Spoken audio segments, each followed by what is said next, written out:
بسم اللہ الرحمن الرحیم، السلام علیکم ورحمۃ اللہ۔ سپریم کورٹ آف پاکستان کے اندر بڑی اہم ترین کیس کی سماعت ہے جو کہ الیکشن سے متعلق ہے۔ پنجاب میں جو 14 مئی کو الیکشن کروانے کا سپریم کورٹ آف پاکستان کے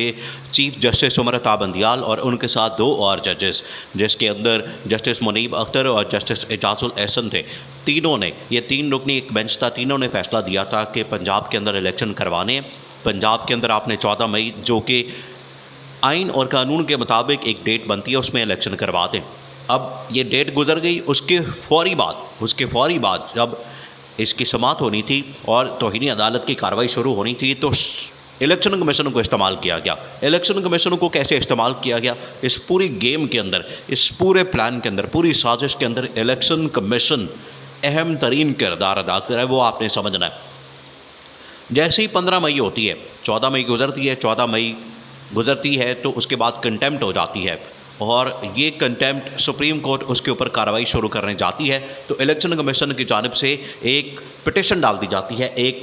درخواست ڈال دی جاتی ہے، اور اس میں کہا جاتا ہے کہ الیکشن کمیشن اس کو ریویو کرنا چاہتا ہے۔ یہ جو تاریخ آپ نے دی تھی 14 مئی کی، پہلے یاد نہیں آیا ان کو، پہلے سپریم کورٹ ان کو کہتی رہی کہ آپ ریویو میں آ جائیں، آپ یہ جو اسمبلیاں ڈیزالو ہوئی ہیں ان کی پوزیشن کے اوپر آ جائیں، ان کی حیثیت کے اوپر آ جائیں کہ وہ آئینی ہے یا غیر قانونی ہے، آئینی ہے یا قانونی ہے، غیر آئینی ہے یا غیر قانونی ہے، اس کے اوپر آ جائیں، آپ ریویو پہ آ جائیں، آپ بینچ پر آ جائیں، یا کسی بھی پوائنٹ کے اوپر آپ کم از کم آئے تو صحیح۔ یہ حکومت کو بار بار سپریم کورٹ کی جانب سے کہا گیا، لیکن سپریم کورٹ تو ٹس سے مس نہیں ہو رہی، جو حکومت ہے وہ تو ٹس سے مس نہیں ہو رہی۔ حکومت کے دماغوں میں کیسا فطور بھرا گیا، اور کس قسم کا فطور، اور ان کے جاہلوں کے دماغوں میں، بیوقوفوں میں پتہ نہیں کیا بھر گیا، ایسا بوسا بھر گیا کہ ان کو سمجھ نہیں آتی کہ کس طرح سے معاملات کو لے کے چلنا ہے۔ اب جیسے 14 مئی کو یہ سارا معاملہ کنٹیمپٹ کا شروع ہوتا ہے، کنٹیمپٹ ہو جاتی ہے، لگ جاتی ہے، شروع ہونے ہوتی ہے کارروائی 15 مئی کو، اس وقت الیکشن کمیشن کو یاد آتے ہیں اور وہ آ کے ایک پٹیشن ڈال دیتے ہیں ریویو کی۔ اب اس کے اوپر بڑا ڈیٹیل فیصلہ کیا گیا سپریم کورٹ کی جانب سے، اور سپریم کورٹ نے نہ صرف شہباز شریف بلکہ الیکشن کمیشن دونوں کے خلاف، کیونکہ حکومت آپ سمجھیں اس بات کو کہ حکومت اصل میں کابینہ کا نام ہوتا ہے، اور کابینہ کا سربراہ ہوتا ہے وزیر اعظم، اور وزیر اعظم آج کل ہے شہباز شریف۔ تو شہباز شریف نے اپنی کابینٹ کے تھرو، اپنی کابینہ کے تھرو ایک ایسا پلان کر کے، ایک سازش کر کے سپریم کورٹ کے حکم کی خلاف ورزی کی، اور سپریم کورٹ کا حکم ماننے سے انکار کیا۔ یہ پورا ایک پلان ہے، آپ اس پلان کو سمجھیں۔ اس میں آپ کو ایک شخص، ایک ادارہ نظر نہیں آئے گا، اس میں آپ کو بہت سارے لوگ، بہت سے ادارے نظر آئیں گے، جس کے اندر الیکشن کمیشن کو فرنٹ کے اوپر رکھا ہوا ہے۔ الیکشن کمیشن اس میں فرنٹ مین کا کردار ادا کرا ہے۔ اب الیکشن کمیشن نے جیسے ہی وہاں پر ریویو پٹیشن کی تو اب سپریم کورٹ کی جانب سے اس پر فیصلہ جاری کر دیا گیا، ریٹن آرڈر تحریری، اور اس کے اندر بتا دیا گیا ہے کہ دونوں کے خلاف، جو الیکشن کمیشن ہے اور شہباز شریف ہے، دونوں کے خلاف اب توہین عدالت کی کارروائی ہو سکتی ہے، اور دونوں کو توہین عدالت کے کیس میں بلایا جا سکتا ہے اور ان کی گردنیں اڑائی جا سکتی ہیں۔ اب ان کی چھٹی ہونے والی ہے، اب یہ گھر جانے والے ہیں، چیف الیکشن کمشنر بھی اور یہ حکومت بھی۔ دیکھیں، عمران خان نے یہ پہلے دن بتا دیا تھا، عمران خان نے اس سے متعلق بڑا عرصہ پہلے بتا دیا تھا، ایون کہ جب عمران خان حکومت کے اندر تھا، عمران خان کے خلاف مسلسل فیصلے آنا شروع ہوئے۔ عمران خان کے خلاف کبھی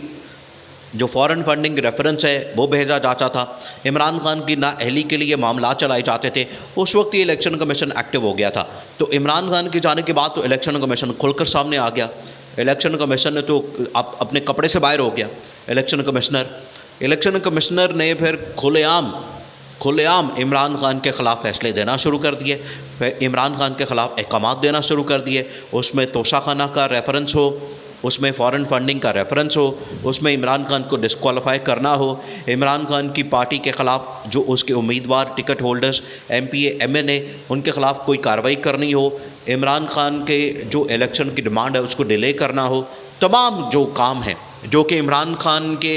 فائدے میں ہو سکتے ہیں، عمران خان کے مفاد میں جا سکتے ہیں، اس میں الیکشن کمیشن نے رکاوٹ ڈالی۔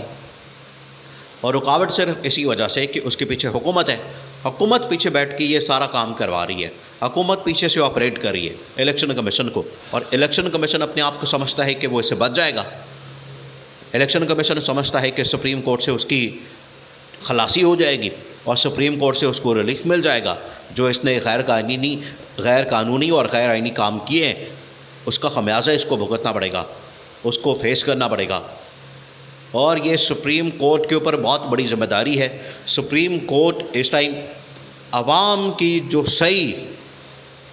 جذبات ہے اس کی ترجمانی کر رہا ہے۔ تو سپریم کورٹ کے اوپر دیکھیں، پاکستان کے اندر جتنے ادارے ہیں ان کے اندر آپ کو فیلئر نظر آ رہا ہے، اور حکومت آ کے یہ شریف خاندان یا زرداری خاندان کی حکومت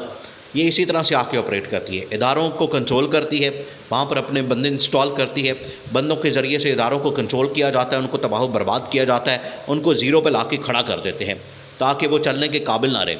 ان کی کوئی حیثیت، ان کی اوقات نہ ہو، وہ قانون کے اوپر عملداری، قانون کی حکمرانی کی بات نہ کر سکے۔ یہ شریف خاندان نے پچھلے 1 سال سے یہ کام کیا۔ اب انہوں نے سپریم کورٹ کو کنٹرول کرنے کی کوشش کی مختلف طریقوں سے، کبھی ان کے خلاف قانون پاس کیا جاتا ہے پارلیمنٹ سے، کبھی ان کے خلاف توہین پارلیمنٹ کا قانون بنا کے ان کو ڈرایا جاتا ہے، کبھی ان کے خلاف احتجاج اور دھرنے دیے جاتے ہیں، جس طرح سے مولانا فضل الرحمان نے، مریم نواز نے سپریم کورٹ پاکستان کی بلڈنگ کے باہر یہ باتیں تو بڑی کرتے ہیں کہ ہم بلڈنگ کی عزت کرنی چاہیے، بلڈنگ کا خیال کرنا چاہیے، عمارتوں کا بڑا تقدس ہوتا ہے، ان کو پامال نہیں کرنا چاہیے۔ تو جب آپ نے سپریم کورٹ پاکستان کے باہر ریڈ زون میں جا کے، ڈی چوک میں جا کے، وہاں پر جا کے جہاں پر پابندی ہے وہاں پر کوئی نہیں جا سکتا، پی ٹی آئی کے لوگ نہیں جا سکتے، ان کو احتجاج کی اجازت تو نہیں، لیکن ان کے کنٹینر جا سکتے ہیں، ان کے مولوی جا سکتے ہیں، ان کے مدرسے کے بچے جا سکتے ہیں، احتجاج کر سکتے ہیں۔ تو مولانا فضل الرحمان نے، مریم نواز نے نواز شریف کے کہنے کے اوپر احتجاج اور دھرنا دیا، اور وہاں پر ججز کو انفلوئنس کرنے کی کوشش کی، چیف جسٹس کو انفلوئنس کرنے کی کوشش کی۔ یہ تمام کی تمام چیزیں ثابت کرتی ہیں کہ کس طریقے سے حکومت کی جانب سے ایک پریشر بلڈ اپ کیا جا رہا ہے، اور ایک آرگنائزڈ، ویل آرگنائزڈ، ایک منظم سازش، منظم پلان کے تحت حکومت کنٹرول کرنا چاہتی ہے سپریم کورٹ پاکستان کو، لیکن سپریم کورٹ پاکستان اب ان کے کنٹرول میں نہیں آنے والی، ان کے قبضے میں نہیں آنے والی۔ وہ انڈیپینڈنٹ، آزاد، خود مختار اپنے فیصلے کرنے میں بالکل آزاد ہے، اور اس کے فیصلوں کے اندر آپ کو وہ چیز نظر بھی آتی ہے۔ تو اب یہ زیادہ دیر چلنے والا نہیں ہے۔ یہ جو نظام ان لوگوں نے ایک ہائبرڈ قسم کا نظام قائم کر دیا، جس کے اندر یہ جو جاتے ہیں، جو چاہتے ہیں، جو ان کا دل کرتا ہے، جو من میں آتا ہے، جو دل میں آتا ہے، جو دماغ میں آتا ہے، وہ کر دیتے ہیں۔ کبھی کریک ڈاؤن، پکڑ دکڑ کارکنوں کی، عمران خان کی پرچے، مقدمے، FIR، جو ان کے دل میں آ رہا ہے، انتقامی کارروائی سخت ترین کی جا رہی ہے۔ لیکن اب یہ حکومت اور الیکشن کمشنر سپریم کورٹ سے اڑنے والے ہیں۔